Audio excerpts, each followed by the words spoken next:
So hey everyone, welcome করছি OBC sports analysis থেকে সকলকে নতুন বছরের শুভেচ্ছা জানিয়ে শুরু করছি।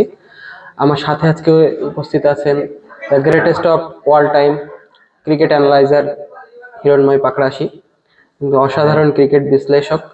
তো আজকে আমি তার কাছে আর কি একটা প্রশ্ন নিয়ে চলে আসলাম। প্রশ্নটি হচ্ছে, আহ, তাকে যদি বিপিএল এর কোনো ফ্র্যাঞ্চাইজি করা হতো, তাহলে তাহলে সে আসলে কোন 11 জন ক্রিকেটারকে আসলে বেছে নিতেন তার টিমে। এই প্রশ্নটি তার কাছে থাকবে, এবং তার জন্য কন্ডিশন হচ্ছে যেভাবে আসলে বিপিএল এ অ্যাভেলেবেল প্লেয়ার গুলো আছে, সেই প্লেয়ার গুলো থেকেই বাছাই করে নিতে হবে। তো 7টি বাংলাদেশি প্লেয়ার তিনি নিতে পারবেন এবং 4টি বিদেশি প্লেয়ার তিনি নিতে পারবেন অ্যাভেলেবেল প্লেয়ার গুলোর মধ্যে। এমন না যে তিনি ডেভিড ওয়ার্নারকে নিয়ে নিলেন, এমন না তিনি বিরাট কোহলিকে নিতে পারবেন, কারণ তারা তো বিপিএল এ অ্যাভেলেবেল প্লেয়ার না। যারা বিপিএল এ অ্যাভেলেবেল খেলেন তাদের ভিতর থেকেই আপনাকে সিলেক্ট করতে হবে। তো আপনি এখন সিলেক্ট করতে পারেন আপনার বিপিএল এর বেস্ট 11 আপনি কি মনে করছেন? আমার আমি প্রথমত আমি ওপেনার হিসেবে আমি বেছে নেব আমাদের দেশি প্লেয়ারই, যেমন তানজিদ তামিম এবং সৌম্য সরকারকে। আচ্ছা আচ্ছা, এখানে কি আপনি তামিম ইকবালকে ট্রাই করতে পারতেন? না, এটা আমি ইয়াং জেনারেশন দিয়েই শুরু করতে চাচ্ছি। আচ্ছা আচ্ছা, বর্তমান যে প্লেয়ার টিমে আপাতত বাংলাদেশে খেলছে, আচ্ছা আচ্ছা, young star Tanzid Tamim, very good. এবং সৌম্য সরকার। আমি জানি সৌম্য সরকার যখন খেলে তখন ভালো খেলবে, অবশ্যই একজন দক্ষ এবং স্কিলফুল প্লেয়ার, এবং এই মুহূর্তে তিনি ফর্মে আছেন। আচ্ছা, আপনি দুইজনকে সিলেক্ট করে ফেলেছেন অলরেডি। ওপেনার এবং ওয়ানডাউনে আমি ওয়েস্ট ইন্ডিয়ান কাইল মেয়ার্সকে রাখতে চাই। আচ্ছা, অসাধারণ একজন প্লেয়ার এবং যিনি ছক্কা মারতে পারদর্শী, জানিয়ে তার শক্তি বেশি। অবশ্যই ওয়েস্ট ইন্ডিজের প্লেয়ারদের তাদের 4 মারা থেকে 6 মারাই বেশি পছন্দ করে। অবশ্যই। নাম্বার 4 যদি আপনি বলতেন। নাম্বার 4-এ আমি ইফতিখার আহমেদকে রাখতে চাই, পাকিস্তানের। আচ্ছা, এবং অভিজ্ঞ ক্যাম্পেইনার, যিনি বাংলাদেশ বিপিএল এ খুব খেলেন এবং আগে একবার একটা সেঞ্চুরি করেছেন। আপনি কি আপনার টিমটাকে ইয়াং এবং অভিজ্ঞতার মানে একসাথে সংমিশ্রণ ঘটাতে চাচ্ছেন? আমি একসাথে সংমিশ্রণ, আচ্ছা, কোনো কিছু একেবারে ইয়াং থাকাও ভালো না, একেবারে অভিজ্ঞতার পরিপূর্ণতাও ভালো না। আমি চাচ্ছি তাদের সংমিশ্রণে একটা দল করতে। আচ্ছা আচ্ছা, তাহলে এখানে আমি 2জন বিদেশি অটোমেটিক নেওয়া হয়ে গেছে, অবশ্যই কাইল মেয়ার্স এবং ইফতেখার আহমেদ। হ্যাঁ, আর মাত্র আপনাকে 2জন বিদেশিকে সিলেক্ট করতে হবে। তো আপনি 5ম নম্বরে কাকে রেখেছেন? 5ম নম্বরে আমি জাকের আলী অনেককে রাখতে চাই, কারণ ও কিপার হিসেবে এবং এই মুহূর্তে ও খুব ফর্মে আছে। অবশ্যই আমি ওকেই রাখতে চাই, জাকের আলী। আমাদের সৈয়দ আবিদ হোসেন সামি ভাই অন ফিল্ডে তিনি জাকির আলী অনেককে একসময় বলতেন রেডি প্রোডাক্ট। অসাধারণ। আমি অবশ্য চাই তাকে ভালো করি। আচ্ছা আচ্ছা, অবশ্যই।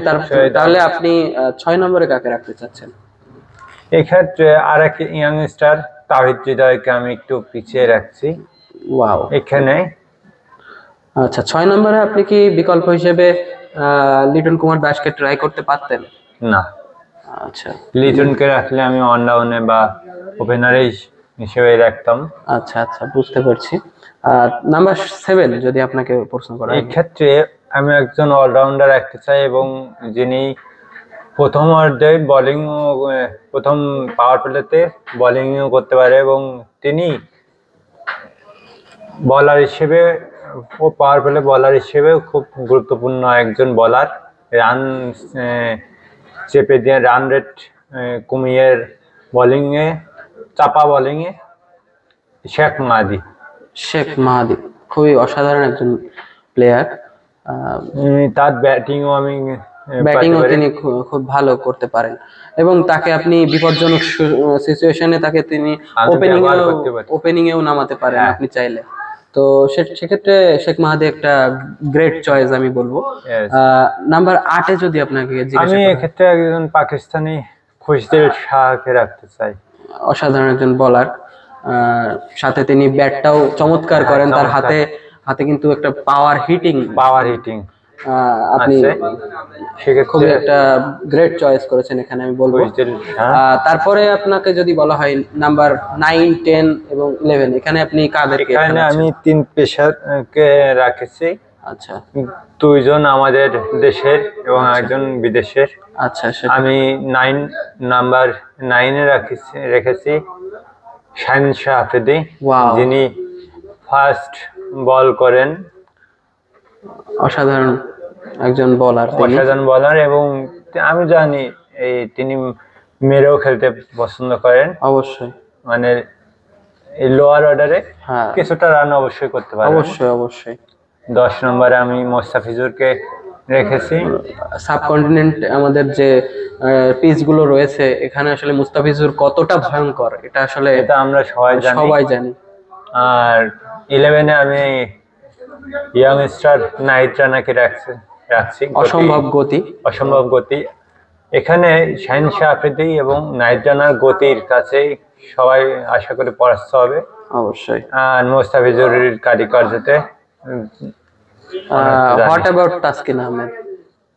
তাসকিন আহমেদ এটা ছিল, কিন্তু তাসকিন আহমেদকে আমি রাখি নাই, কারণ সবাইকে দলে এটা যদি আপনার দ্বাদশ প্লেয়ার হিসেবে সিলেক্ট করার কথা থাকতো, অবশ্যই তাসকিনকে হ্যাঁ রাখতেন। অবশ্যই রাখতাম।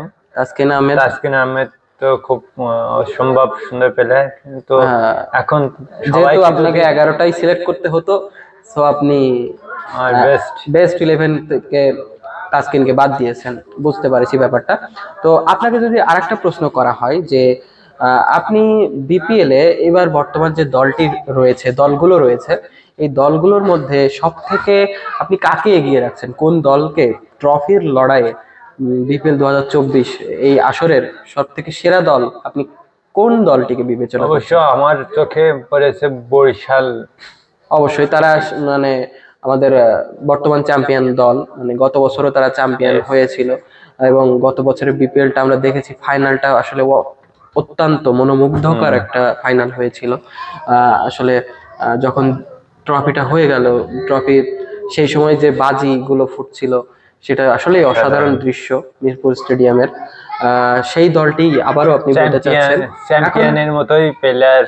অবশ্যই, কিন্তু সেই দলে কিন্তু এখন মেহেদী হাসান মিরাজ এর মতন একজন প্লেয়ার কিন্তু আর নাই।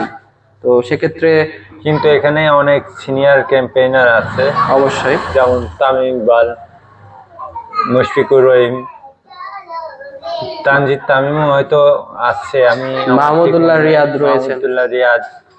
আচ্ছা, সব মিলিয়ে আপনি বরিশালকে সে 2-1 দিন আগে যে খেলা হলো, মাহমুদুল্লাহ রিয়াদ এবং আশরাফ, নামটা মনে নেই, হ্যাঁ, তো খুব অসাধারণ খেলেছে, অসম্ভব খেলা খেলছেন। আমি আশা করি বরিশালকে আপনি এগিয়ে রাখছেন। আচ্ছা, যদিও আমরা আসলে খুলনা বিভাগের আমাদের খুলনা টাইগার্সকে সমর্থন করা উচিত, তো তারপরেও আসলে ফরচুন বরিশালের যে প্লেয়ার গুলো রয়েছে এদেরকে আমরা খুবই ভালোবাসি, সেক্ষেত্রে আমরা বরিশালকে আমরা সাপোর্ট করে দেব, খুলনাকে আমরা সাপোর্ট করে দেব। অবশ্যই খুলনাকে সাপোর্ট করব, কিন্তু আমরা আমাদের বিশ্লেষণ অনুযায়ী বরিশালকে আসলে এগিয়ে রাখা ছাড়া আমাদের উপায় নেই। তো ভালো থাকবেন, নতুন বছরের সবাইকে শুভেচ্ছা জানিয়ে আমাদের আজকের এই ক্রিকেটীয় বিশ্লেষণ আজকের মতো এখানেই সমাপ্ত ঘোষণা করছি। দেখা হবে নতুন কোনো ভিডিওতে। আর দীর্ঘদিন পরে আপনাদের মাঝে আসতে পেরে আমার খুব ভালো লাগছে। আপনাদের অসংখ্য ধন্যবাদ অবশ্যই আমাদেরকে সাপোর্ট করার জন্য এবং ওবিসি স্পোর্টস অ্যানালাইসিসের সাথে থাকার জন্য সর্বদা আপনাদেরকে থ্যাংক ইউ।